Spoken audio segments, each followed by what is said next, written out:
Hey everyone, welcome back to Engelbard. You know, the very first video I ever recorded for this channel was a comparison of the arcade and Genesis versions of Strider. It's hardcore cringe these days, but for some reason it's my most popular video still, so there's probably a lesson in there somewhere. If you want to see that video, I'll have it linked in the description below. Now, Strider also made its way to a host of other platforms in the early to mid-90s. One of those platforms was NEC's PC Engine CD. How does that one stack up to the awesome arcade and Genesis versions? Spoiler alert! Not well. Here's a look at the specs of the arcade and PC Engine hardware as I tell you a smidge about the game. Capcom released Strider into the arcades in 1990 on their powerful CPS-1 arcade board. Strider was a game like nothing that had come before it. You took control of the fast and acrobatic Strider Hiryu, who could slide, flip, and cling to and climb pretty much any surface in the entire game. It was utterly fantastic back in the day. Sega released a port of Strider for the Genesis in 1990, famously winning EGM's Game of the Year award that year. The Genesis port is every bit as amazing as the arcade version of the game, even if it is slightly scaled back in a few ways. NEC decided to get in on the Strider action and released their own version of Strider for the PC Engine CD. In 1994. What's wrong with you? I imagine there were meetings that went something like this. What if we brought Strider to the PC Engine?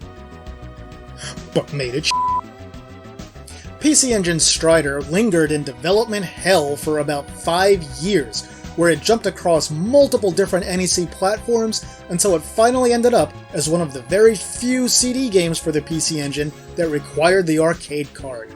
The results are not great.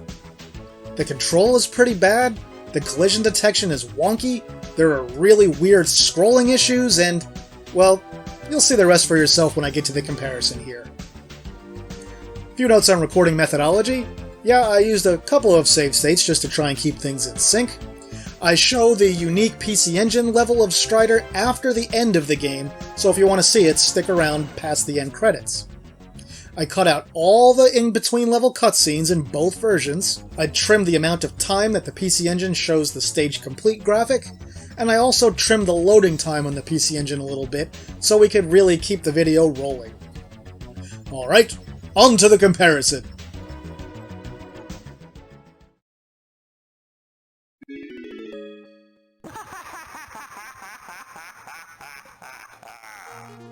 Right from the start, the PC Engine version loses the parallax scrolling from the arcade game, which you probably guessed in advance. Also, the much lower resolution is readily apparent. A lot of the background elements are squished down on PCE, and you'll also notice teeny tiny bullets from most enemies and teeny tiny power-ups that can be hard to collect. The music in that version is all Red Book audio and ranges from underwhelming to pretty good. In most cases, I personally prefer the FM soundtracks of the arcade and Genesis versions. And there's a lot of sprite flickering in this game.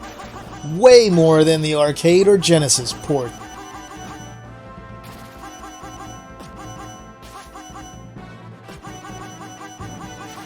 In a terrible design decision, every mini-boss style enemy in the game stops the action to talk to you in NEC's version. This absolutely kills the gameplay flow, and you should be able to turn that off in the menu just like the extra stage. Another bad design decision in this version is whenever you change direction from left to right or vice versa, you move a bit forward and the screen quickly snaps in that direction. It's really disorienting.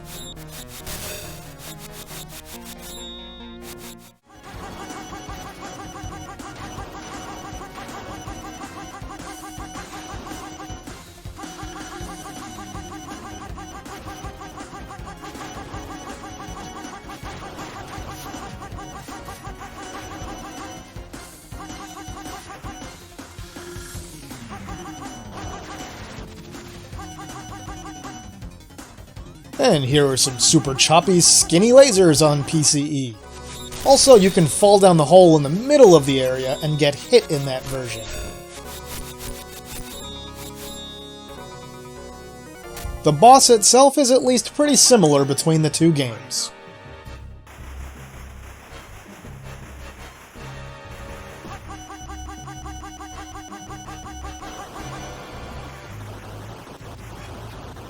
Instead of ending stages with a cool pose, we get a picture with a few barely animated elements after each level on PC Engine. Wow, what happened to the mountain in the background on PC Engine? Pretty much all the detail is just gone. Now here's one of the most annoying things about PCE Strider. The soundtrack is way less dynamic in this version compared to the arcade game. There are fewer areas where we get specific audio cues, and in many cases the wrong song plays at the wrong time. Man, this part with the gears is empty and super scaled down on the NEC port. Yikes. It's also way slower. One more thing I hadn't mentioned yet is that the HUD on PC Engine is a black bar at the top of the screen with a solid color above it. In total, it chops off a fairly significant portion of the play area.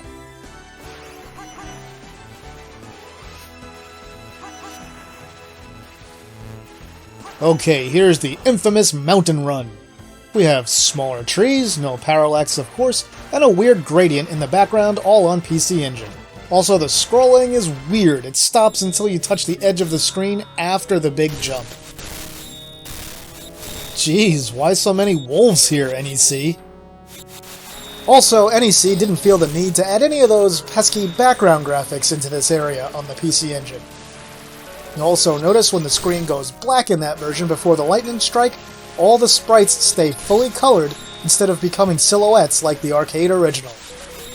This floating platform thingy part is much different on PC Engine. In that version, you get an invincibility icon to start off with, and you pretty much just jump straight up a few times. I can't stress how much easier it is on this version versus the arcade or Genesis versions.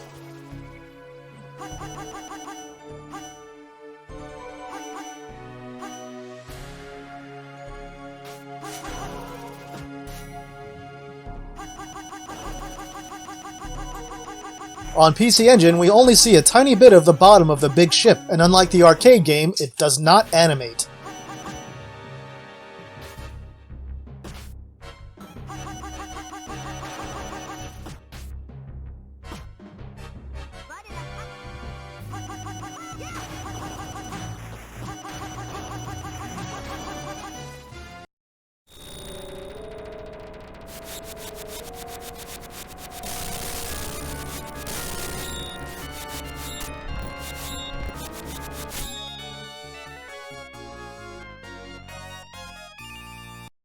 Alright, Stage 3. On PC Engine, the big guns here don't raise up and down, they just stay low. Or at least they have every time I've ever played. Hey, we've got a little simulated parallax with the clouds, but they're sprites. By the way, I'm playing the original arcade release that had fewer audio tracks. It repeats the Stage 1 music in Stages 3 and 5. Here's a great area for comparison since it only uses one layer in the arcade game. There are 8 columns of portholes on PCE versus 10 in the arcade. Also, they aren't in the same open/closed positions between versions. But only an anal retentive idiot would notice that, right?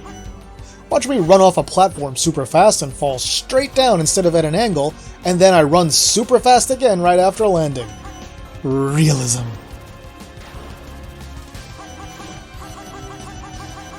As I go up the walls here, in the arcade we see a robot enemy behind the grating as we go up. That's missing on PCE, the enemy is just there at the top waiting for us.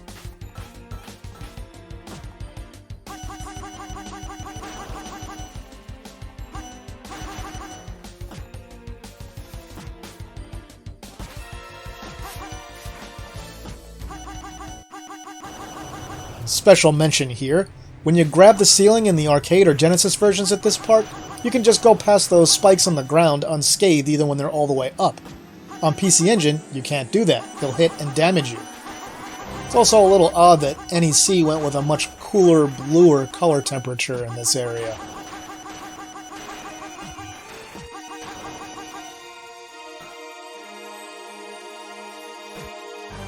Okay, this core satellite thing is really up on PCE. It can grab you off the walls unlike the arcade or Genesis port. Other oddities with it on PCE are the physics of you orbiting the thing are really off and feel really weird, and you keep orbiting it for a bit after it explodes.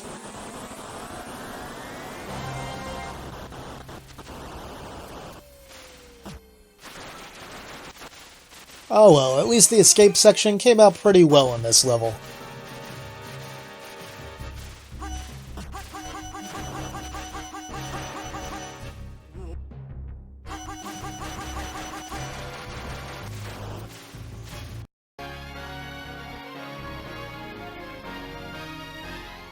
Welcome to the stage that's most screwed up on PC Engine. The plant things that grow on the ground sprout up much too fast on this version. The physics on the branches that swing around are really screwed up. The way they swing doesn't make any logical sense. And why do the Amazon women sound like monkeys in this version of the game? In the arcade, this stage is great. The back half is loaded with giant dinosaurs, including brontosauruses, I know dinosaur fans, there were apparently no such thing, pterodactyls, tyrannosauruses, and triceratops. The Brontos walk forward in the arcade game, and you can run along their backs while they walk, and you can jump from one to another. On PC Engine, the tyrannosauruses are removed entirely. There are much fewer pterodactyls on screen, and the Brontos don't walk forward, but apparently still manage to get their steps in by walking in place. Brontosaurus Fitbits are apparently a thing in 2048. As we reach the boss on PCE, the screen flashes, and then the background vanishes, replaced by a solid color. They do this to try and hide the fact that the boss is mostly a background graphic with a few sprites on top, so there can't be any background tiles around him.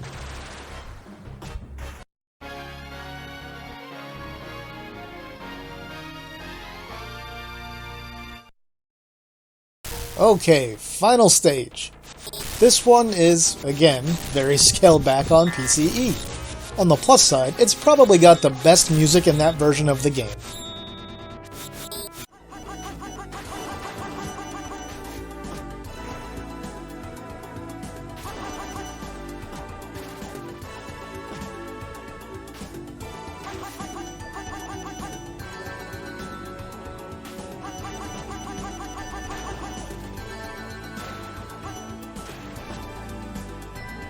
The background colors are way off on PC Engine, and these vine-type things again have terrible physics just like in the prior stage.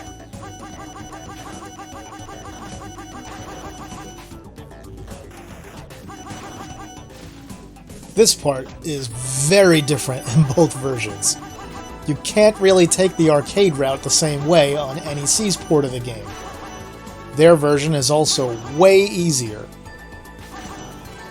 One thing I'll point out here is that when you're grabbed onto a ceiling, you swing your sword much faster on the PC Engine version. In the arcade and Genesis port, it's a lot slower when you're in that particular position. Again, we have a messed up core satellite that's bad in exactly the same way as it was in Stage 3.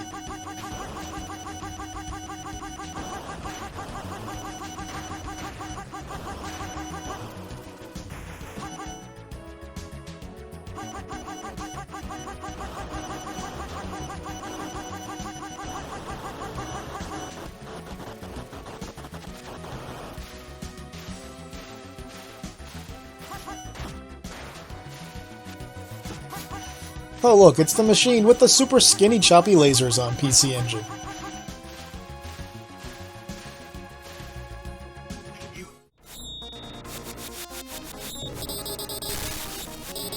Now we're on our way to the end.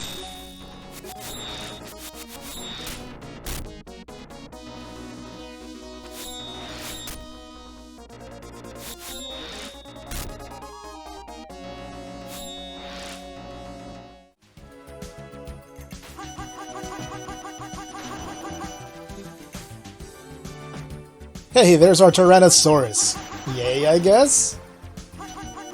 The mechanized gorilla is way more annoying on the PC Engine.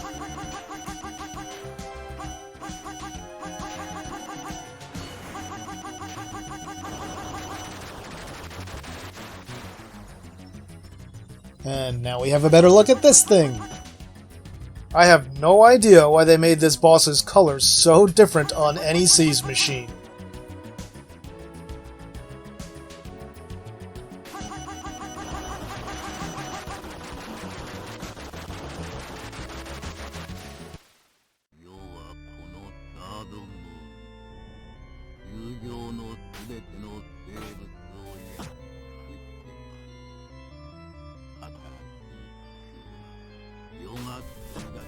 Okay, I've got to admit that the pipe organ music here sounds pretty great on PC Engine. The route this boss takes is different on PCE compared to the arcade game, and it takes place over a mostly blank background.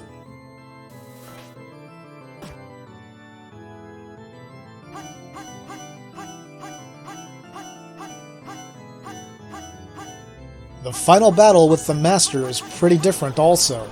It's laughably easy in the arcade and Genesis games, but the wily flies around a lot more out of reach on PC Engine. Also, come on! Couldn't you have found a way to add the Earth into the background, NEC?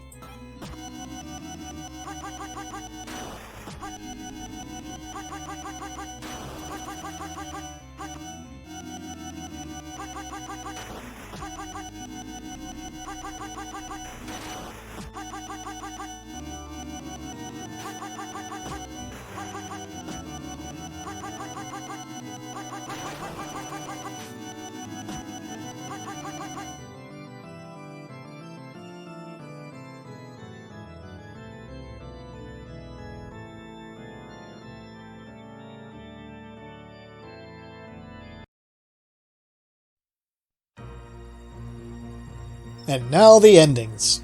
The arcade ending is super simple, and the one we get on PC Engine is not much better. We get a few barely animated screens. Way to take advantage of the CD format, NEC. At least the music's pretty good, I guess. So let's talk about a few other things real quick, and then we'll see the new level they added to the PC Engine game. I cannot stress enough how screwed up the physics and control in the PC Engine port are. The control is incredibly stiff, and there's a huge delay for an action as simple as pressing down to crouch. The walking speed momentum is totally broken, and there are times when you slow way down or speed way up when you shouldn't. Did you see how fast I was going in the area with the dinosaurs? And that snapping left and right every time you change directions is just terrible. I can't imagine why they thought that was a good idea. PC Engine Strider doesn't look, sound, or play like a big game that was in development for 5 years. It's more like a game that everyone involved with just wanted to finish up so they could put it behind them. You definitely won't get the impression that this was made by people that were passionate about giving you an experience similar to the arcade original. When this game came out in 1994, Strider was pretty irrelevant. Some new 32-bit era systems were already out and more were on the way. It would have made more sense to cancel this game 2 or 3 years into development when they saw that it just wasn't working out.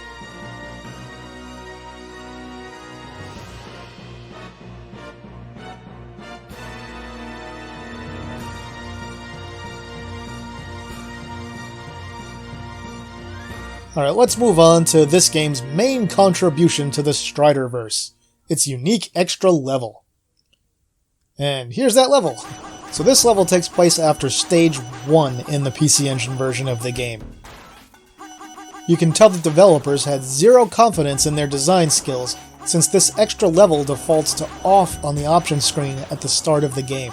And, well, that was a good instinct.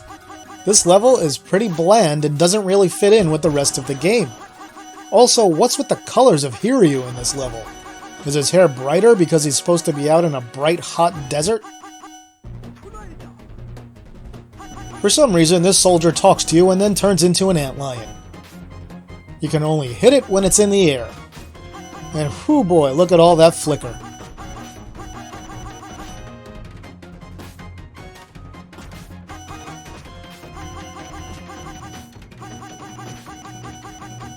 Anyway, as mediocre as this level is, it's a masterpiece compared to any level from US Gold's Strider Returns.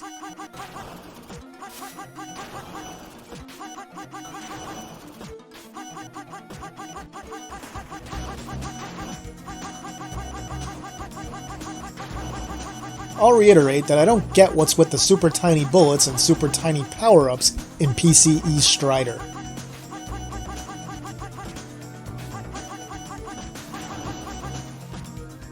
Jumping over these exhaust pipes or whatever is a pain because it's easy to get stuck against them even when you clearly haven't touched them.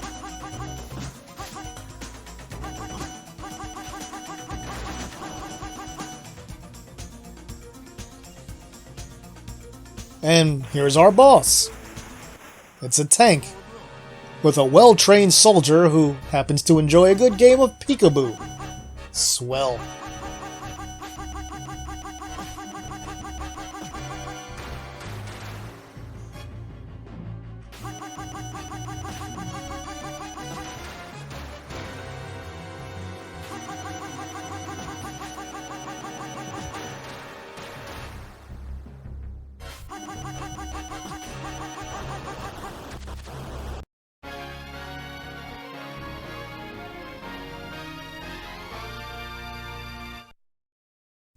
Alright, let's wrap this up. The PC Engine CD conversion of Strider is a sloppy, mediocre mess. The game can and should have been considerably better. Now, a port of Strider for the PC Engine was never going to equal the arcade or Genesis versions of the game, but still, it could have brought so much more to the table than it did. In the pantheon of early 90s Strider ports, sadly, the PC Engine version is the third best version you could get. The only ports that came out better were the ones for the X68000 and the Genesis. Now, the PC Engine port, despite only being so-so at best, is dramatically better than the Western-developed computer ports by Tiertex. Those are utter garbage. How bad are they? Well, I'm probably going to show you one of them pretty soon. So what do you think of the home versions of Strider? Which version is your favorite? Were you one of the rich kids that not only knew about but had an X68000 back in the day? I'd love to hear from all of you. That'll do it for this video, my retro gaming friends. If you enjoyed it, please toss it a like and share it. If you haven't yet, please subscribe to the channel for more retro gaming goodness and hit that notification bell. With that, I'll say thanks for watching, and see me later.